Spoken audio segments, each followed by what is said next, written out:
सामाजिक, राजकीय, व्यावसायिक जाणीवेतून फक्त बातमी किंवा खबर यांच्याही पलीकडे जाऊन जनमानसांना खंबीर उभे राहण्याचे सामर्थ्य देणारे आपल्या हक्काचे व्यासपीठ महाराष्ट्र 24 न्यूज, प्रतिबिंब समाजाचे।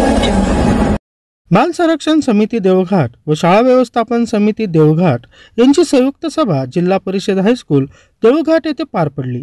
यावेळी माननीय श्री मनोज डांगे, अध्यक्ष बाल कल्याण समिती बुलढाणा व श्री गजानन कांबळे साहेब, ठाणेदार ग्रामीण पोलीस स्टेशन बुलढाणा व श्री डी.टी. फोलाने सर, मुख्याध्यापक जिल्हा परिषद हायस्कूल देवघाट यांनी मार्गदर्शन केले।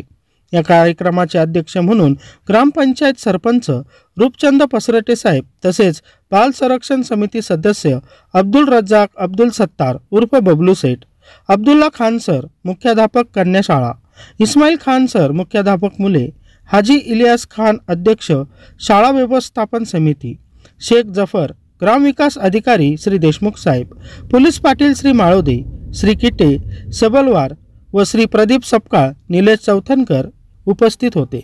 महाराष्ट्र 24 न्यूज साठी प्रतिनिधी इरफान सय्यद।